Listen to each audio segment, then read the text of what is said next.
Once upon a time, you were a child, lost in the romantic world of your imagination. Your daydreams filled with that magic so eagerly absorbed from the pages of your favorite books. In those enchanted days of youth, a treasured volume was the fairy tales of Hans Christian Andersen. Andersen was a Dane, and this is the fairy tale land that inspired his wondrous stories. Come drop your cares and make with us the fairy tale tour of Denmark. You've left behind you the modern attractions of gay Copenhagen and suddenly find yourself transported almost 1,000 years back in history to the famous Cathedral of Roskilde, which marks the last resting place of Danish royalty since the 12th century. Roskilde is a pleasant little town, peaceful and leisurely.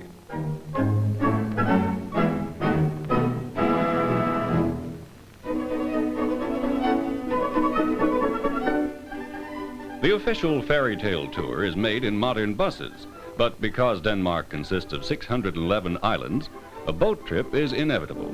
Bikes, autos, buses, and even an entire diesel engine train are included on the passenger list.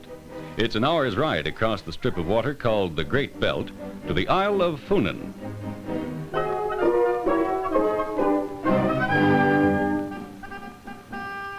These modern trains, incidentally, are typical of transportation facilities all over Denmark.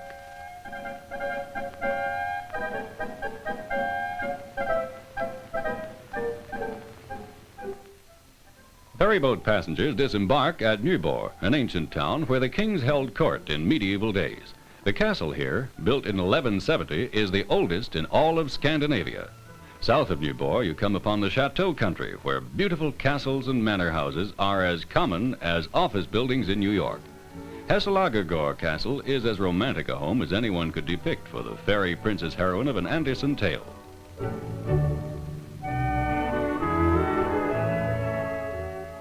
In the good old summertime, it seems that everyone in Denmark rides a bicycle, and you'll encounter many a sightseeing group of youngsters on wheels as you tour through the rolling landscape of southern Funen.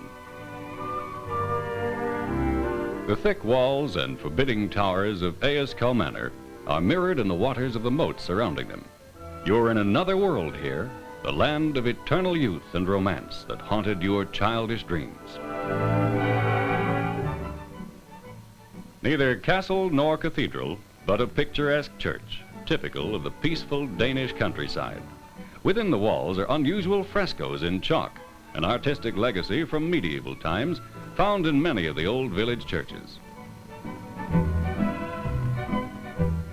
Just close your eyes to any distracting 20th century invention which interrupts your reverie. This is that old world you came to see. Svendborg is an ancient town, a busy port since the year 1200. With an ideal view across the waters of the beechwood-covered islands of the Danish archipelago. Connected to Funen by a bridge is the tiny but fertile island of Tonder, famous for its tulips and popular too as a seaside resort.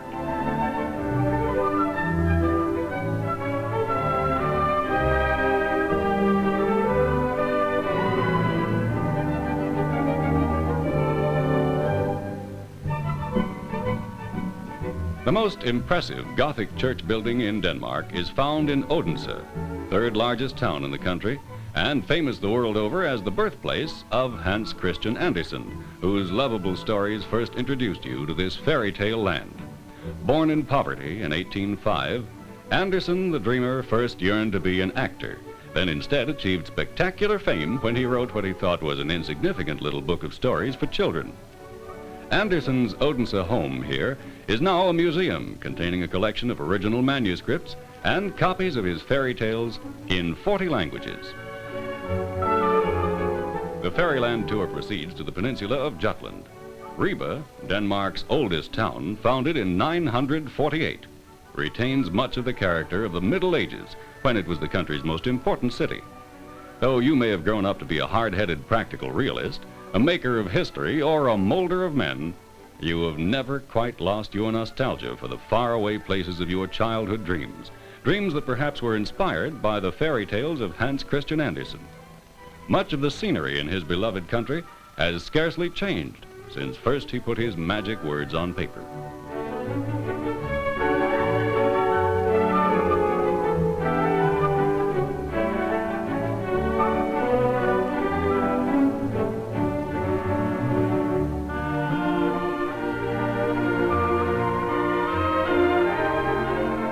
The coast of western Jutland is graced with white sandy beaches where pleasant seaside resorts have sprung up to accommodate the holiday crowds.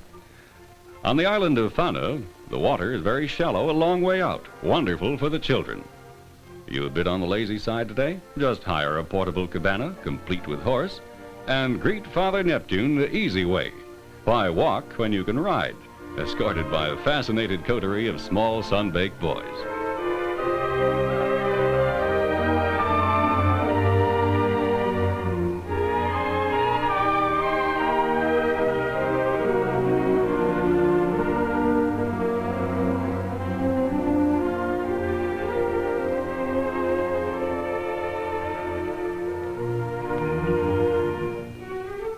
Now there's a new angle on the hitchhiking problem.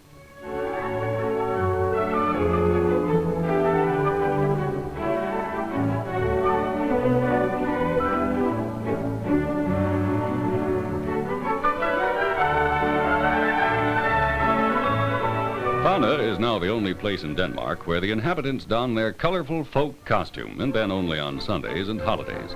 Funen was once a very prosperous community with a huge fleet of ships sailing the 7 seas. Today it consists mainly of fishing villages and bathing resorts. Thatched roofs are common here, affording excellent insulation against the wintry blasts blowing from the frosty North Sea.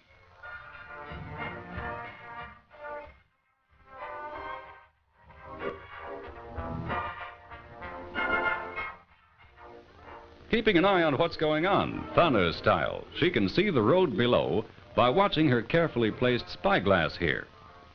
There's someone looking at you.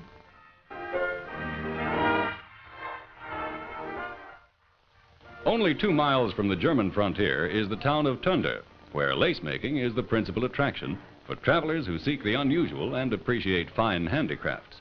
No tourist with a camera can resist this scene, so our obliging expert wears her traditional costume to make the picture complete.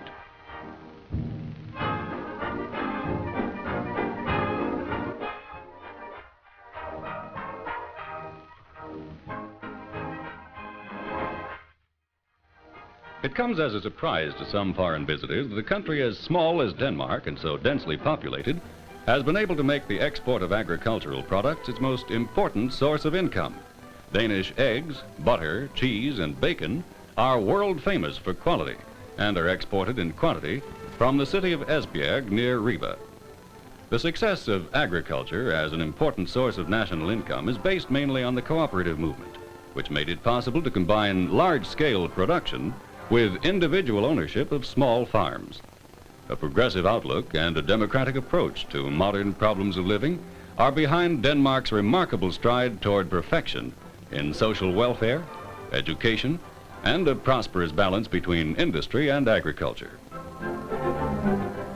Farming is often a family affair in Denmark, where most of the farms are small. Thanks to the co-ops, the Danish farmer is a free man, his own boss, and this is no fairy tale.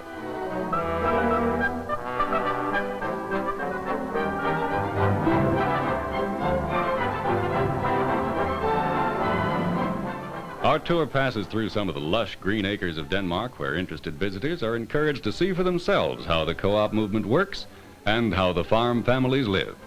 And for those who shun cities and seek local color and out-of-the-way places, there's nothing like a small farming village for getting closely acquainted with a Danish character.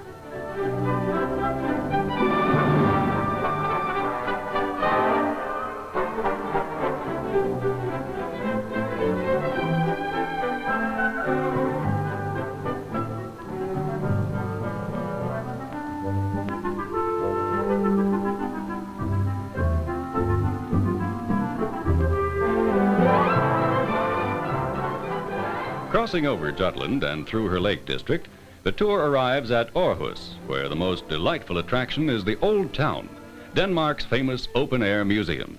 Here, 48 carefully restored buildings representing Danish town life from the 16th century on have been brought together in a realistic setting. Note how each old shopkeeper proclaimed his services with a symbol over the doorway. It's like being in another world, a life-size history book of Danish civilization.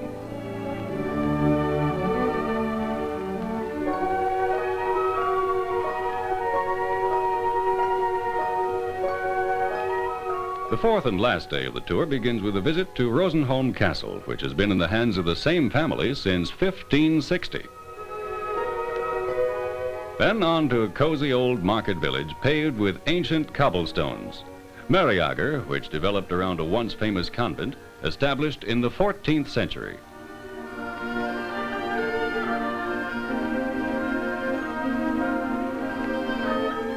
The Danish postmen may not always ring twice, but their cheerful red uniforms lend a bright note to what already are colorful scenes.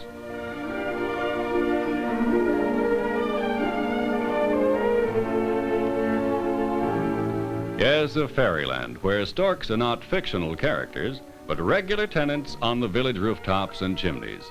That is, when they're not occupied elsewhere with the traditional duties of storks.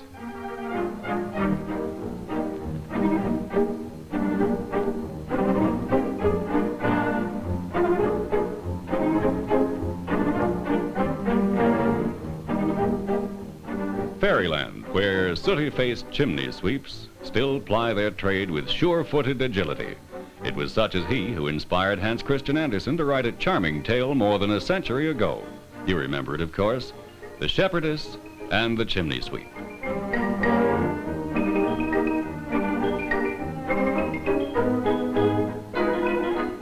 The FAIRYTALE Land tours are planned in such a way that each night participants will stop over in first-class hotels and every day partake of the wondrous culinary delights available in the finest inns and restaurants.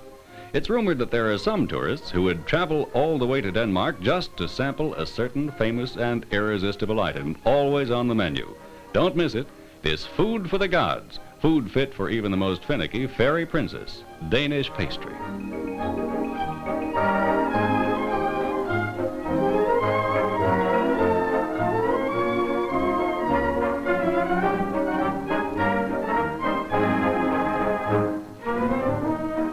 The Ugly Duckling, the Little Mermaid, the Snow Queen, the Garden of Paradise, the Roses and the Sparrows, Thumbelina, the Emperor's New Clothes. Remember them all? Andersen's fairy tales, those favorite stories that colored the dreams of your youth. Recapture those dreams and once more look at life with the optimistic eyes of childhood. The world of enchantment lies before you, here in the fairy tale land of Denmark.